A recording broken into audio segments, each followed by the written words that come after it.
안녕하십니까. 이번 시간에는 우리 대한민국으로서는 가장 관심을 많이 가지고 있는 남북한 관계와 통일 문제에 대해서 여러분들과 같이 알아보도록 하겠습니다. 여러분들이 아시는 바와 마찬가지로 북한은 김일성, 김정일, 김정은에 이어서 3대 세습 체제를 하고 있는 세계에서 가장 오래된 독재 국가로서 북한은 되어 있습니다. 그리고 북한은 사실상 지금까지도 세계에서 유례가 없는 공산주의 체제를 유지하고 있는 그러한 국가입니다. 특히 김정은의 경우는 2011년 아버지인 김정일이 사망한 이후 지금까지 한 8년 정도 우리의 일반적인 예측과는 다르게 상당히 공고한 그 체제를 유지하고 있습니다. 김정은은 1984년 생으로 되어 있으니까 일단 우리 나이로 보면은 현재 만 35세 정도로 되어 있는데, 물론 그거에 대해서도 정확한 것은 나와 있지 않다고 하는 이야기도 있습니다만, 어떻든 세계에서 가장 젊은 지도자이면서 동시에 또 가장 그러한 독재 체제를 유지하고 있는 북한을 우리는 알 수가 있습니다. 이와 같이 남과 북은 1945년 해방이 되고, 그리고 1948년 남과 북은 각기 다른 체제를 가지고 있으면서 지금까지 70년 이상 서로 다른 체제에서 살고 있는 그러한 그 안타까운 현상을 우리는 볼 수가 있습니다. 여러분들이 아시는 바와 마찬가지로 세계에서 대한민국과 같이 단일 민족으로 구성되어 있는 나라는 사실 별로 많지 않습니다. 특히 유럽 같은 경우에는 여러 종족들이, 여러 또 민족들이 얼키설키 그러한 그 국경을 접하고 있는데, 대한민국은 5,000년의 역사를 통해서 보면 단일 민족으로서는 세계에서 가장 참 유일한 국가일 정도로 단일 민족으로 구성되어 있습니다. 물론 그동안 신라시대, 삼국시대라든가 또는 그 후에 여러 가지 과정을 거쳐서 나름대로 단일 민족이 여러 가지로 분리되는 그러한 경우도 있었습니다만, 어떻든 우리는 단일 민족으로서 홍익인간으로서의 관계를 유지하고 있는 그러한 그 대표적인 국가임에도 불구하고 1948년 남한과 북한에서 각각 다른 정부가 세워짐으로 해서 지금까지 70년 이상 서로 다른 체제에 살고 있다는 것을 말씀드리겠습니다. 이번 시간에는 특히 김정은 체제 이후 그리고 최근 몇 년 동안 북한에서 도발한 행위라든가 또는 남북한의 변화된 사항에 대해서 여러분들과 같이 알아볼 예정으로 있습니다. 제가 조금 전에 말씀드린 것과 마찬가지로 김정은은 2011년 아버지인 김정일이 사망함으로 해서 본격적으로 북한 정치 체제에 등장하고 있고, 현재는 막강한 권력을 행사하고 있다, 그렇게 볼 수가 있습니다. 최근의 경우를 보면은 남북 관계의 경우 2016년 1월 달에 제4차 핵실험이 있었고, 2016년 2월 7일에는 장거리 미사일 무수단 발사가 있었습니다. 이에 관련돼서 박근혜 정부 시절 개성공단이 폐쇄가 됨으로 해서 남북 관계는 지금까지 아주 상당히 냉랭한 관계를 유지하고 있다, 그렇게 볼 수가 있습니다. 그리고 북한에서 핵실험을 하고 무사일 무수단을 발사함으로 해서 유엔에서는 2016년 3월 달에 대북 제재 결의안이 채택이 돼 있어서 지금까지 유엔에 의한 그러한 그 대북 경제 제재가 이루어지고 있다, 그렇게 우리는 알 수가 있습니다. 이와 같이 대북 제재가 세계 각국에서 이루어지고 있음에도 불구하고 북한은 2016년 북한 조선노동당 제7차 당대회에서 김정은을 최고 수위인 당위원장으로서 북한은 소위 당이 우선되는 국가 체제가 아닙니까? 그러니까 북한의 최고 권력은 조선노동당이 가지고 있는데 제7차 당대회에서 김정은이 최고 수인 당위원장으로 선출되어서 최고의 직책을 맡게 되었다. 그렇게 볼 수가 있습니다. 특히 2016년 제7차 당대회에서는 북한은 핵 보유국을 선언하고 핵과 경제를 동시에 수행하는 그러한 병진 노선을 채택했습니다. 그래서 따라서 2016년부터 본격적인 김정은의 시대가 소위 개막되었다. 그렇게 볼 수가 있습니다. 김정은의 경우는 김일성은 당 주석이라고 명칭을 붙였습니다. 그리고 김정일의 경우는 총비서라고 그러는 명칭을 붙였는데 김정은의 경우는 위원장이라고 그러는 노동당 당위원장이라고 그러는 명칭을 붙였습니다. 2016년 최고인민회의는 우리식으로 이야기하면은 국회에 해당됩니다. 국회에서 국무위원장에 추대가 되었습니다. 2016년 9월 달에는 제5차 핵실험을 했고 17년 2월 달에 북북성 2형 미사일을 발사했고 그 다음에 또 2017년 5월 달에 역시 신형 중거리 미사일을 발사했습니다. 2017년 9월 달에 제6차 핵실험을 한 것을 우리가 볼 수가 있습니다.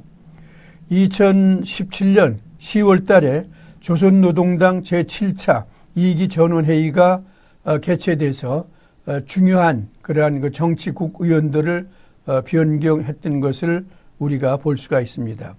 그러나 2018년 소위 평창 올림픽이 동계 올림픽이 개막되는 그러한 개최되는 시점을 중심으로 해서 남북 간의 소위 해빙 무드가 나름대로 조성되기 시작했고 또 북한의 선수단이 평창 동계올림픽에 참여함으로 해서 남북관계에 큰 진전이 이루어졌던 것을 볼 수가 있습니다. 그래서 2018년 4월 27일 문재인 대통령과 북한의 김정은 국무위원장 간의 판문점에서 역사적인 정상회담이 개최되었습니다. 여기에 대해서는 좀 더 구체적으로 말씀드리겠습니다만 어떻든 판문점에서 있었던 2018년 4월 27일 정상회담은 특히 김정은의 경우는 북한의 최고 지도자로서 소위 남한 땅을 대한민국 땅을 밟은 최초의 사례다. 그렇게 볼 수가 있습니다. 물론 그해 가을에 또 문재인 대통령이 북한을 방문했습니다. 2019년 최근의 경우는 2019년 6월 30일 날 문 대통령의 소위 주선이라고 그럴까 또는 문 대통령이 중재자로서의 역할을 함으로 해서 트럼프 대통령과 김정은 국방위원장 간의 판문점에서 역사적인 회담이 있었습니다. 이것에 대해서도 조금 더 구체적으로 말씀드리겠습니다만 트럼프 대통령, 미국의 현직 대통령이 북한 땅을 어떻든 판문점이라고 그러는 아주 제한된 지역이지만은 북한 땅을 밟은 아주 최초의 사례다. 그렇게 우리가 볼 수가 있습니다. 여러분들이 이 사진은 보시면 잘 아실 겁니다. 이것은 2018년 4월 27일 판문점에서 있었던 그러한 회담 장면을 이야기합니다. 상당히 양국 지도자가 나름대로는 우호적인 그러한 제스처를 취하고 있는 것을 우리가 볼 수 있지 않나 그렇게 생각됩니다. 문재인 대통령과 김정은 북한 국무위원장은 2018년 4월 27일 오전 9시 30분 판문점 군사분계선에서의 역사적인 첫 만남을 갖고 한반도의 항구적 평화 정착을 위한 첫걸음을 내딛었습니다. 문재인 대통령과 김정은 북한 국무위원장은 이날 오후 판문점에서 공동 기자회견을 갖고 정정협정 체결 65년이 되는 올해 종전을 선언하겠다고 역사적인 그러한 발표를 했습니다. 그리고 또 문재인 대통령은 5월 26일 2018년 5월 26일 오후 3시부터 5시까지 약 2시간 동안 문재인 대통령과 북한 김정은 국무위원장 간의 북측 통일각에서 판문점에 있는 북측 통일각입니다. 지난 4월 27일에는 남한 대한민국에 있는 땅에서 했지만은 이번 5월 26일에는 북측 통일각에서 제2차 남북정상회담을 가졌습니다. 2차 남북정상회담의 핵심적인 목적은 좌초 위기에 빠진 북한과 미국 간의 정상회담을 소위 개최하기 위한 그러한 소위 차원이었다. 그렇게 볼 수가 있습니다. 특히 2018년 9월 18일부터 20일까지 평양에서 대한민국 문재인 대통령과 조선민주주의인민공화국 김정은 국방위원장은 남북정상회담을 개최하였습니다. 이것은 3차 정상회담이라고 볼 수 있는데 3차 정상회담은 비핵화를 포함하여 군사, 경제, 이산가족 등 다양한 분야의 합의가 이루어졌습니다. 그리고 9월 19일 그래서 이것을 우리는 9.19 평양 공동선언이다 라고 칭하고 있습니다. 이후 트럼프 미국 대통령과 김정은 북한 국무위원장이 2019년 2월 27일, 28일 베트남 하노이에서 두 번째 정상회담을 가졌습니다. 첫 번째 정상회담은 2018년 6월 12일 1차 정상회담인데 싱가포르 센토사 섬에서 열렸습니다. 그러니까 첫 번째 북미 정상회담이 열린 8개월 만에 또 2차 정상회담이 열렸지요. 그렇기 때문에 2차 정상회담은 1차 정상회담에서 나름대로 이야기된 비핵화 조치라든가 그런 문제에 대한 여러 가지 합의가 이루어질 것으로 전망을 우리는 기대했습니다. 그리고 또 세계 각국의 지도자들이나 또는 매스컴도 이에 대한 관심이 대단했는데 그러나 미국과 북한 간에 특히 트럼프 대통령과 김정은 국무위원장 간에 소위 북한에 대한 제재 완화 정책을 둘러싸고 양측이 합의를 하지 못함으로써 이 회담은 결렬되었습니다. 그러면 지금 제가 말씀드린 4.17 판문점 선언 그리고 북미 정상회담에 관련된 내용 9.19 평양선언에 대해서 말씀드리겠습니다. 2018년 4월 27일 판문점 선언은 한 세 가지가 중요한 내용입니다. 첫 번째는 남북관계 획기적인 개선 및 발전으로 공동 번영과 자주적 한국의 재통일을 앞당긴다 그랬습니다. 합의의 철저한 이행 및 실천을 위한 고위급 실무회담을 지속적으로 개최하고 개성 남북 공동 연락사무소를 설치하며 다방적 협력과 교류 왕래 및 접촉을 한다. 남북 적십자 회담과 8.15 이산가족 친척 상봉을 진행한다.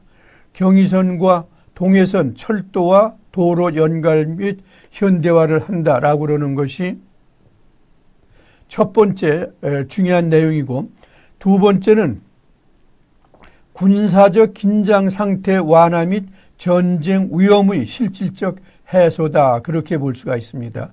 그래서 일체의 적대 행위 전면 금지, 서해 북방 한계선 일대를 평화 수역으로 지정하는 문제, 군 장성급 회담을 통하여 군사적 상호 보장 대책을 수립한다. 그래서 이것은 주로 군사적 문제에 소위 역점을 두었습니다.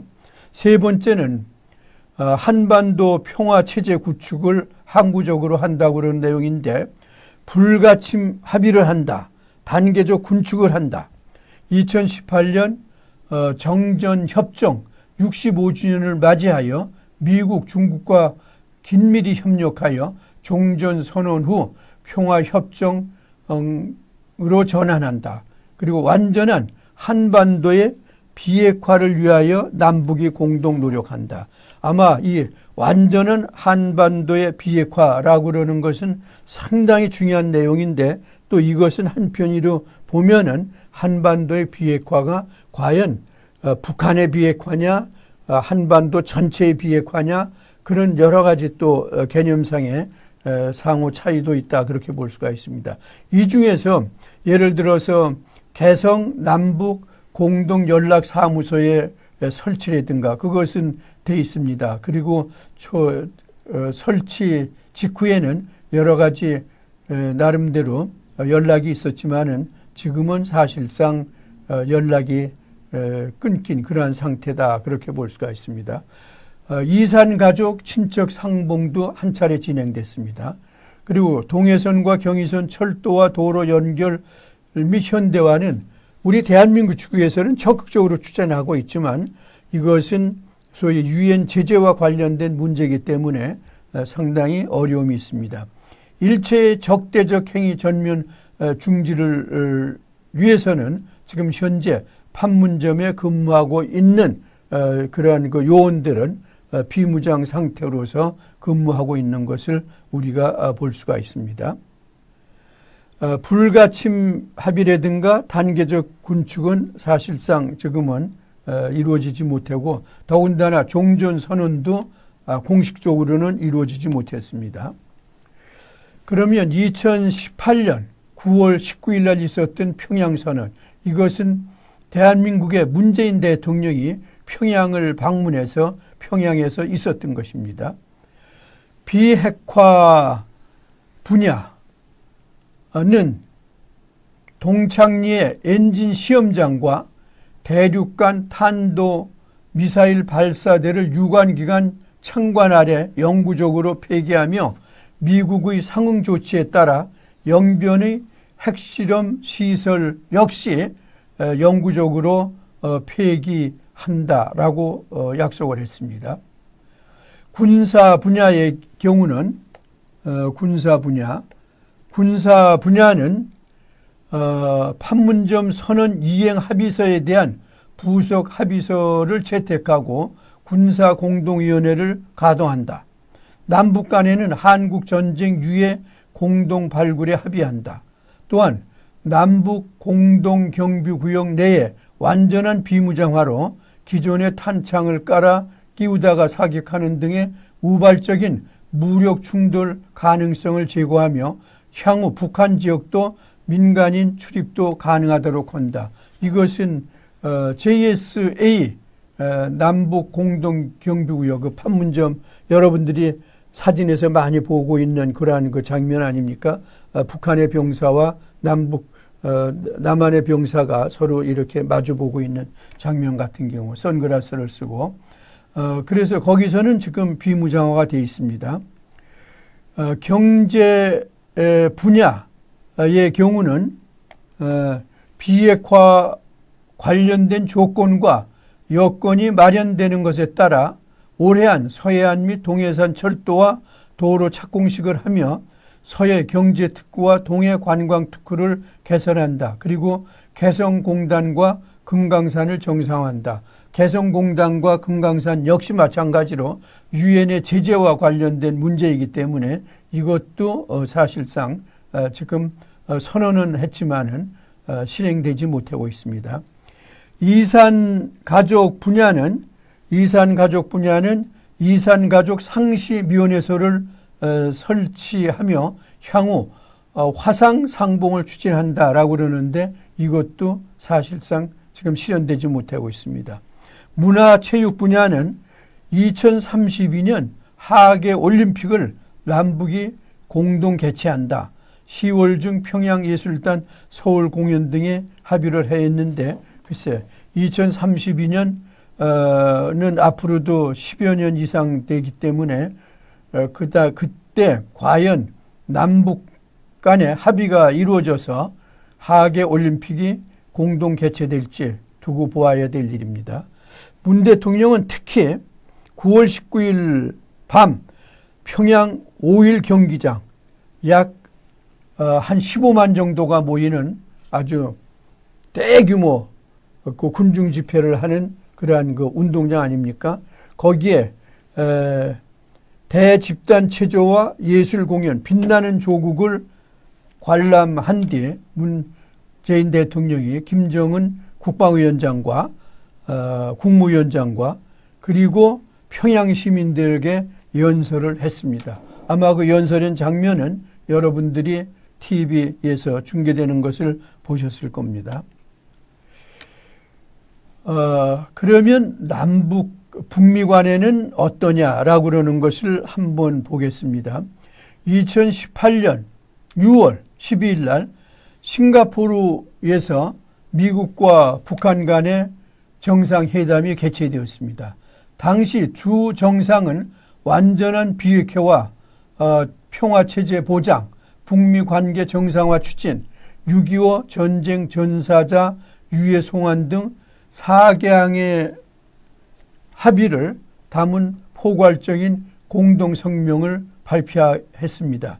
이것은 70여년간 적대 관계를 지속해온 미국과 북한이 역사적인 첫 대면을 하면서 정상 간의 비핵화 협상의 토대를 구축했다. 그렇게 볼 수가 있습니다.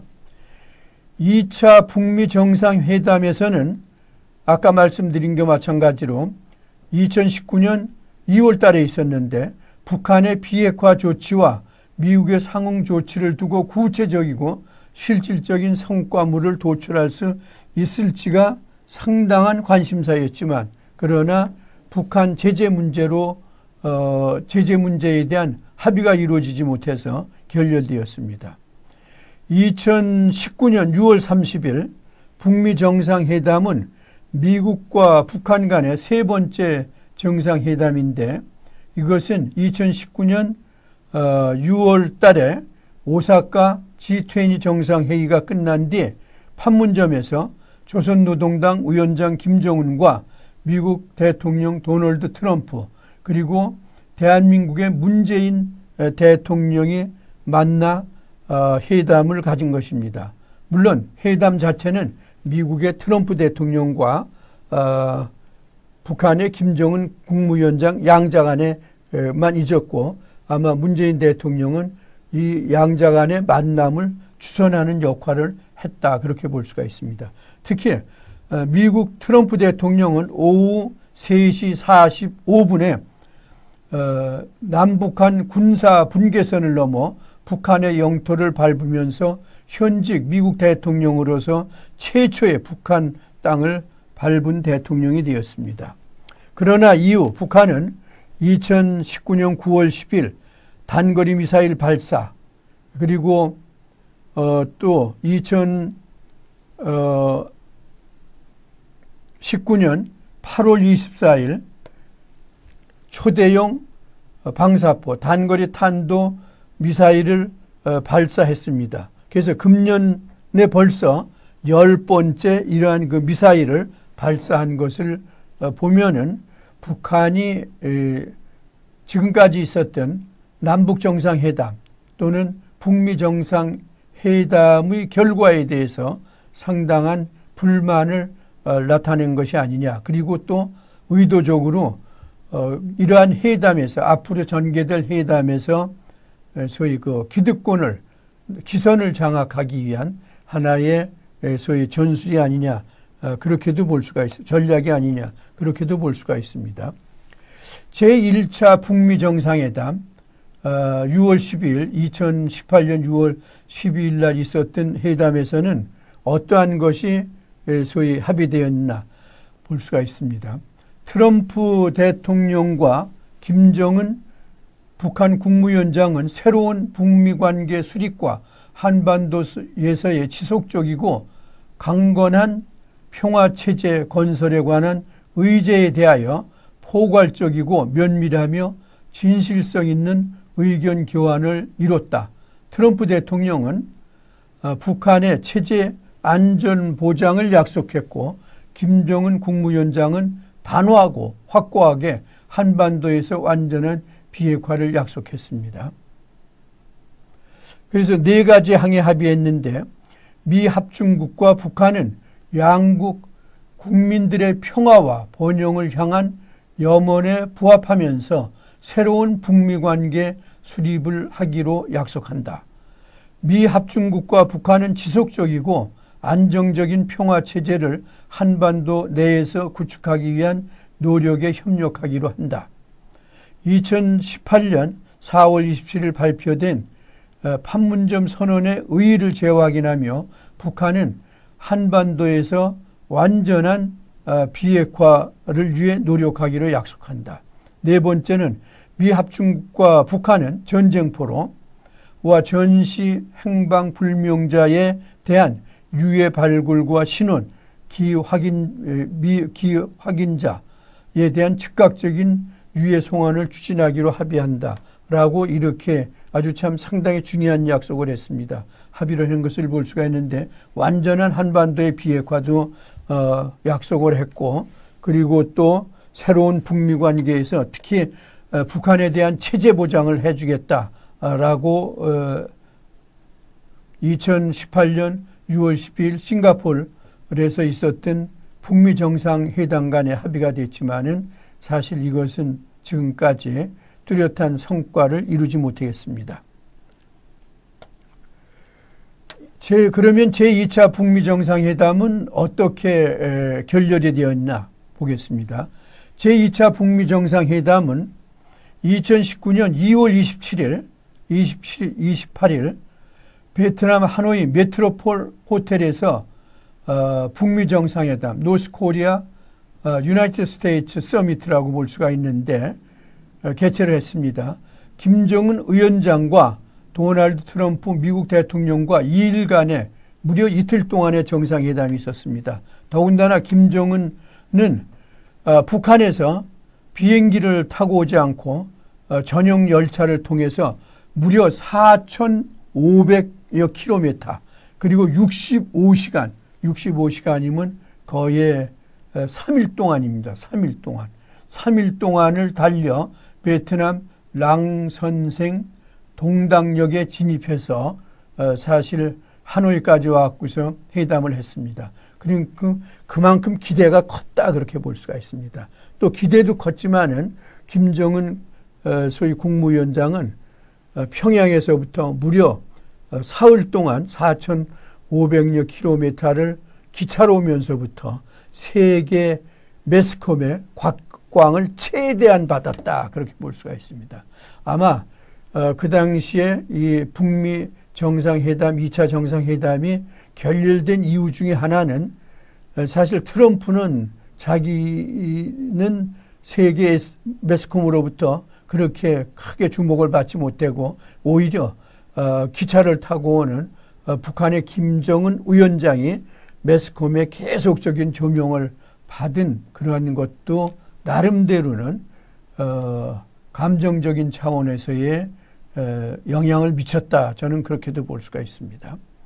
하노이에서의 정상 간 1대1 회담에서 김 위원장이 핵 프로그램을 중단할 용의가 있는지를 물어본 기자에게 나는 그렇게 북핵을 중단할 용의가 없었다면 나는 지금 여기 있지 않을 것이다라고 단호하게 대답했습니다.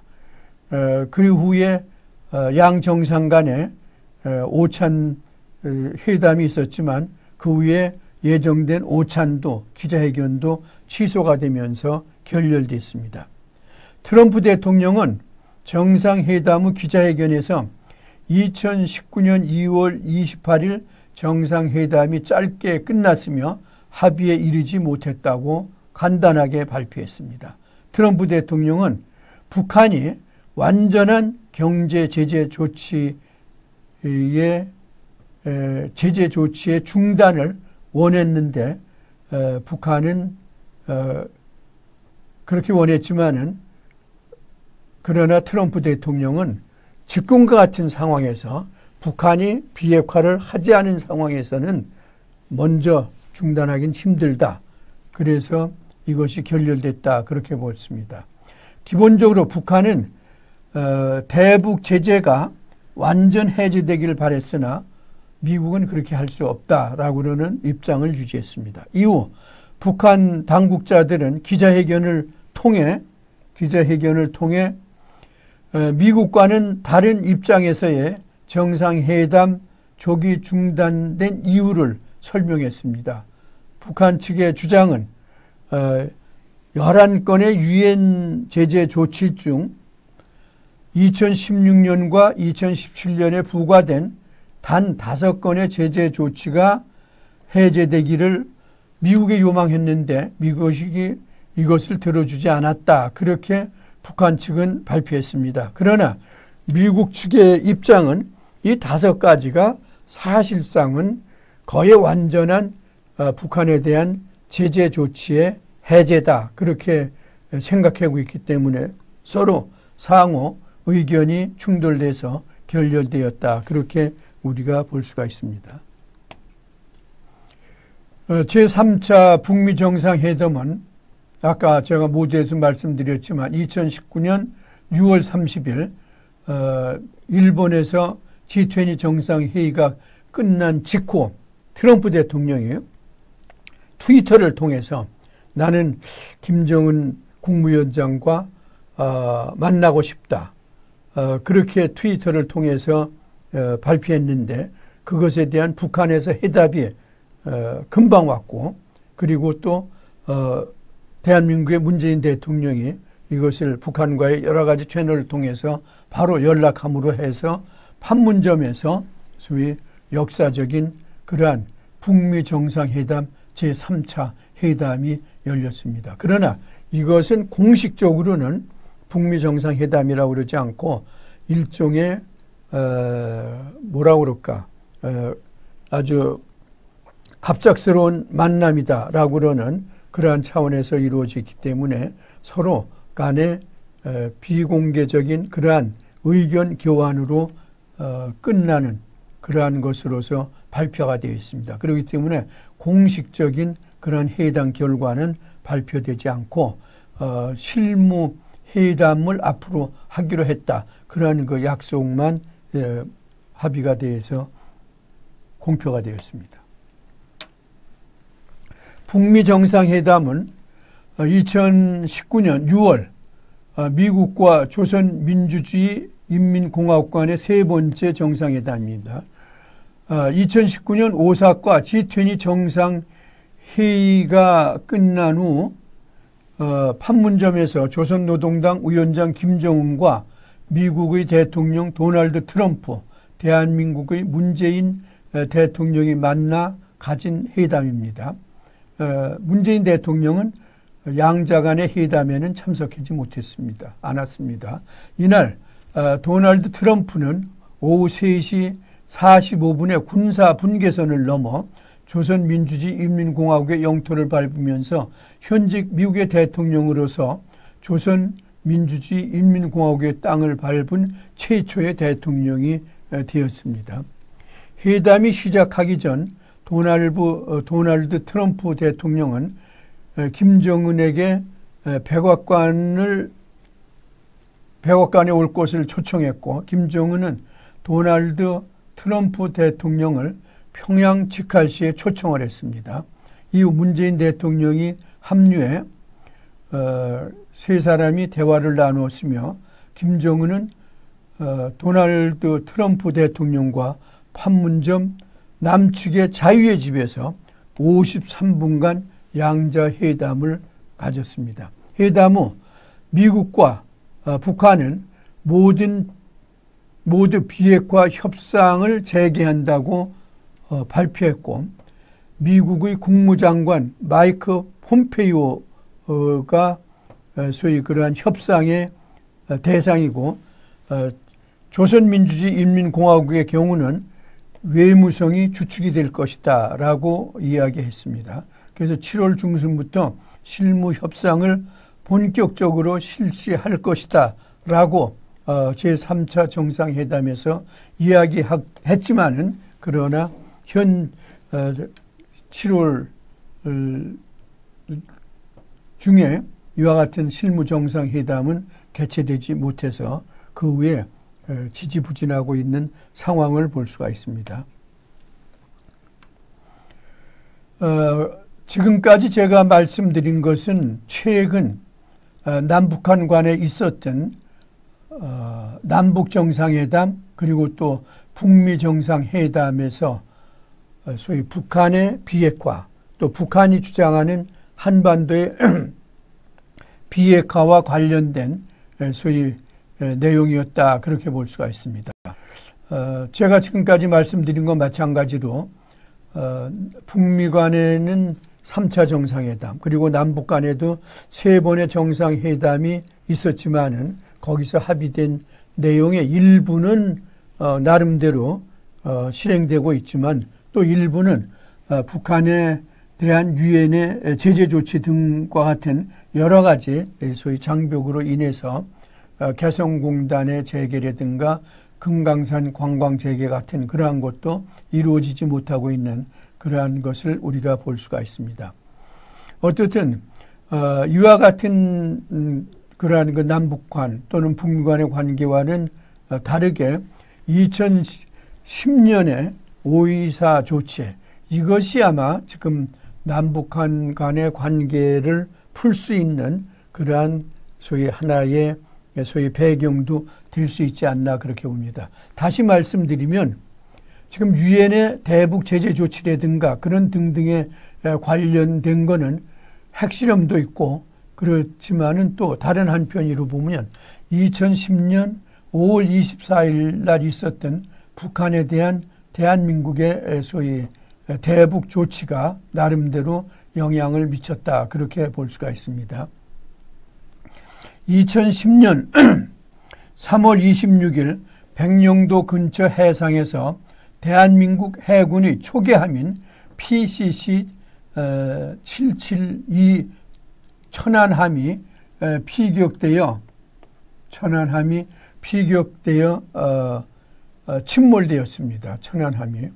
이에 대한민국 정부는 조사 결과 천안함이 조선인민군 해군 잠수정 어뢰 공격을 받아 침몰하였다고 발표했습니다. 그러니까 다시 말씀드리면 2010년 3월 26일 날 백령도 근처 해상에서 소위 해군의 천안함이 북한의 소위 그 잠수정에 의해서 어뢰 공격을 받아 침몰됨으로 해서 이에 대한 대응으로 5월 24일 이명박 대통령이 대북 제재 조치를 발표했습니다.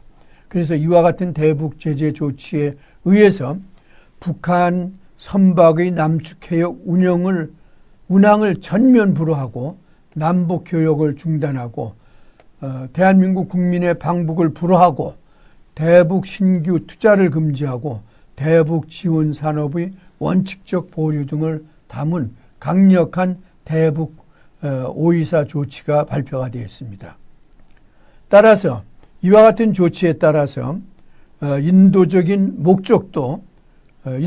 지원의 목적도 사전에 정부와 협의를 거치지 않으면 대북 지원을 할 수 없게끔 됐습니다. 그 후 2016년 2월 박근혜 정부 시절 개성공단이 폐쇄됨으로 해서 5.24 조치 이후에도 그동안 운영되었던 개성공단마저 폐쇄됨으로써 남북관계는 최악의 상태가 되었다 그렇게 볼 수가 있습니다.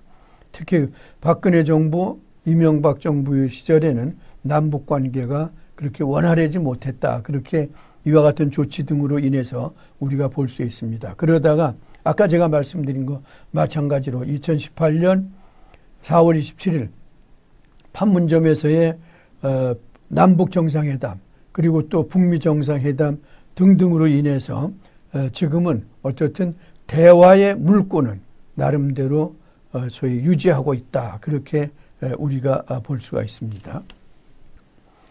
그러면 김정은이 지금 현재 집권하고 있는 조선민주주의 인민공화국은 과연 어떤 나라인가? 그리고 이 조선민주주의 인민공화국의 정체는 무엇인가? 한번 보도록 하겠습니다. 조선민주주의 인민공화국은 우리가 흔히 북한으로 이야기하는데 영어로는 Democratic People's Republic of Korea, DPRK다 그렇게 약자로 쓰고 있습니다. 대부분 외국에서는 노스코리아 그리고 대한민국은 사우스코리아로 많이 표기하고 있는 것을 우리가 볼 수가 있습니다.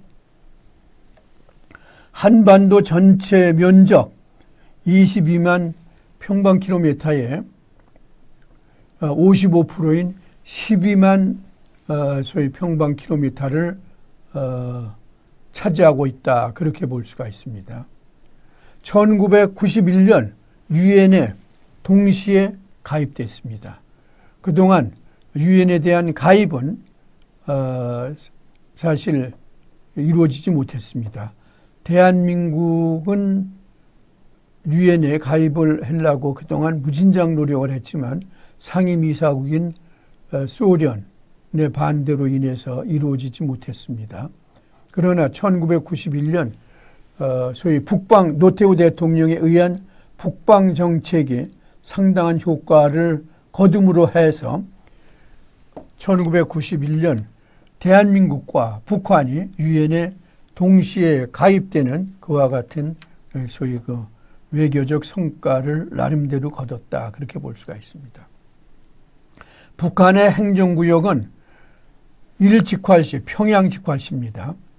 나선, 남포 2개 특별시, 3개의 지구, 신의주 특별행정구, 금강산 관광지구, 개성공업지구, 그리고 국외도, 함경남도, 북도, 평안남도, 평양북도, 황해남도, 황해북도, 자강도, 양강도, 강원도 이렇게 되어 있습니다.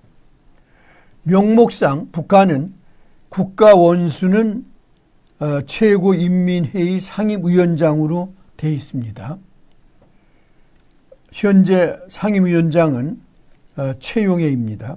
그런데 실질적 지도자는 2011년 12월 17일 김정일이 사망한 뒤 권력을 승계한 조선노동당 중앙군사위원회 부위원장인 김정은이 실질적 지도자로서 등장했다. 그렇게 볼 수가 있습니다.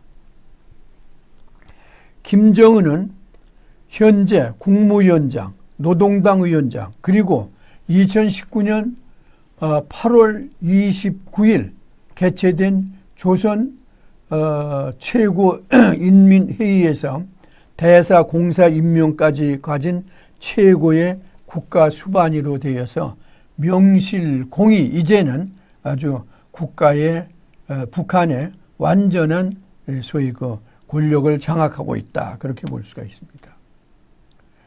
김정은은 2016년 6월 29일 최고인민회의에서 국방위원회를 폐지하고 최고수인 국무위원장에 추대되었습니다. 김정은은 조선노동당 위원장이 취임한 국무위원회는 이번 최고인민회의를 통해 신설된 국가기구로서 지금까지 최고통치기구로 기능하던 국방위원회를 대체했습니다. 따라서 김정은의 국가직책도 국방위원회 제1위원장에서 국무위원장으로 바뀌었습니다. 군부가 주도하는 선군 정치를 명분으로 하던 국방위원회 체제에서 정책, 심의, 집행, 감독을 포괄하는 국무위원회 통치체제. 그래서 이것은 아마 북한이 정상 국가다라고 그러는 것을 대외에 공표하기 위한 것이 아니냐 그렇게 볼 수가 있습니다. 특히 김정은은 2019년 8월 29일 북한 최고인민회의 제14기 2차 회의를 열고 국무위원장에게 외교 대표 임명, 법령 공포 등 최고 지도자의 중요 권한을 부여하는 내용의 헌법 개정을 단행했습니다. 헌법이 개정된 것이요. 그래서 이와 같은 개헌을 통해 대내외적인 국가 수반으로서 활동하기 위한 제도적 기반을 아주 공고히 했다. 그렇게 우리가 평가할 수가 있습니다. 특히 김정은은 2019년 8월 평양 만수대에서 대의원 687명이 참석한 우리의 국회격인 최고인민회의 회의가 개최되었다고 보도했는데 북한의 공식 2인자인 최용해 최고인민회의 상임위원장은 의정보고에서 헌법에 국무위원장은 최고인민회의 법령, 국무위원회 중요 정령과 결정을 공포한다는 내용과 다른 나라에 주재하는 외교 대표를 임명, 소환 또는 소환한다는 내용을 새로 보충했다고 발표했습니다. 그간 법령 공포나 대사 임명을 위한 임명은 국무위원장과 최고인민회의 상임위원장이 번갈아 하던 관행에서 벗어나 사실상 최고 지도자인 국무위원장의 이름으로 전부 시행하겠다. 그리고 이것은 최고의 소위 그 국가 수반은 김정은이다라고 그러는 것을 아주 대외적으로 확실하게 표시한 것이다. 그렇게 볼 수가 있습니다. 아까도 말씀드렸던 것 마찬가지로 2019년 8월 29일 최고인민회의에서 김정은에게 소위 대사공사 임명 소환권을 부여하는 막강한 권한을 줌으로 해서 김 위원장 중심의 국가 권력 체제를 확립했다. 그렇게 볼 수가 있습니다. 이는 기존의 최고인민회의 상임위원회가 갖고 있던 권한을 김정은에게 이관한 것이다. 그렇게 볼 수가 있습니다. 당시 최고인민회의에서는 국무위원장은 최고인민회의 법령, 국무위원회 주요 정령과 결정을 공포한다라고 밝혔고 또 다른 나라에 주재하는 외교 대표를 임명 소환한다는 내용도 포함하고 있습니다.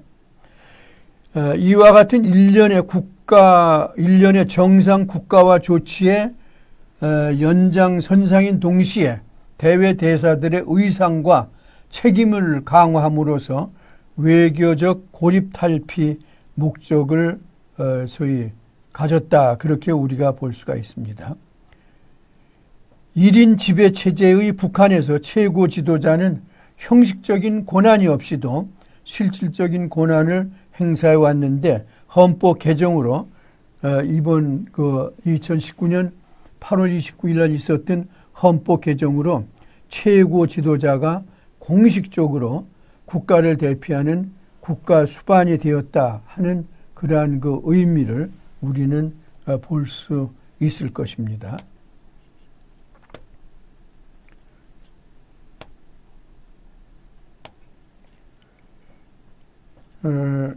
제4차 북한 노동당 대회는 2016년 5월에 있었는데 이거는 아까 말씀드린 것 마찬가지로 김정은 시대가 공식적으로 선포된 거고 그리고 핵 병진 소위 그 노선을 유지하겠다라고 그러는 거고 핵 보유국을 선포한 그러한 것을 우리가 볼 수가 있습니다.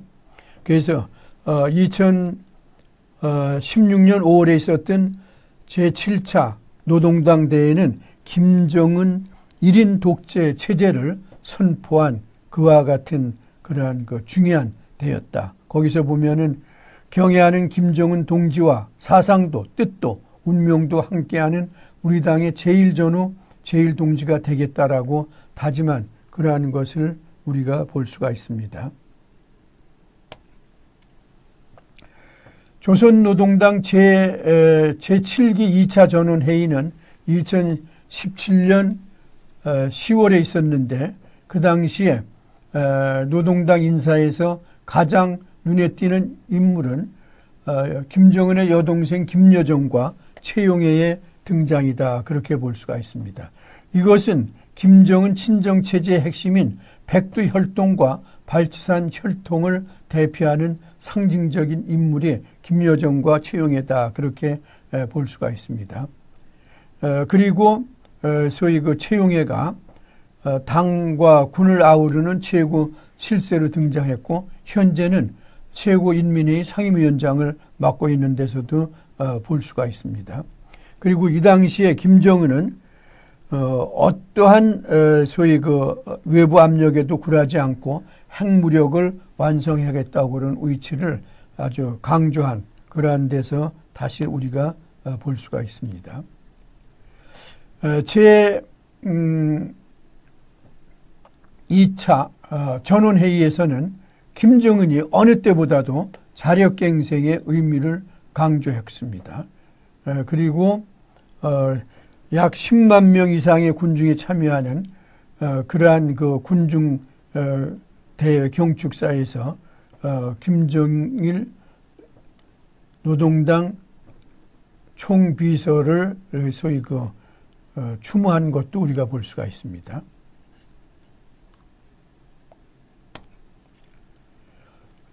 조선노동당 제7기 2차 전원회의는 아까도 말씀드린 것 마찬가지로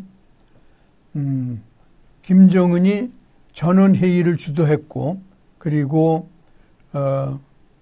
사회주의 건설과 또한 앞으로 국가지도 기관 구성안에 대해서 이러한 그 논의를 한 그러한 그 회의로서 우리가 볼 수가 있습니다.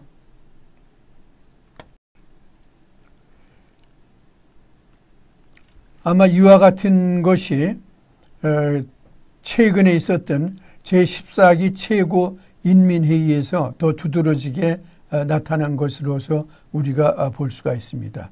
헌법이 개정되었는데 개정된 헌법은 최고 영도자로서 김정인 국무위원장을 확실히 구체적으로 표시했다라고 그러는 것을 우리가 볼 수가 있고 전반적 무력의 최고사령관에서 무력사령관으로 칭호를 바꿈으로 해서 인민군을 넘어 최고인민회의 대의원 선거는 하지 않는다고는 조항을 설치함으로 해서 국무위원회 위원장과 최고인민회의 간의 권력 분립을 보여주었다. 그렇게 우리가 볼 수가 있습니다. 헌법 수정의 세 번째는 아까도 말씀드린 것 마찬가지로 국무위원장이 법령 선포권을 가진 그러한 것을 우리가 볼 수가 있습니다. 이와 같은 데서도 보는 것과 마찬가지로 이번 2019년 8월에 있었던 최고인민회의에서 헌법을 수정함으로 해서 김정은의 권력이 더욱더 확고히 되었다. 그렇게 우리가 볼 수가 있습니다. 이와 같은 것이 지금까지 말씀드린 내용입니다.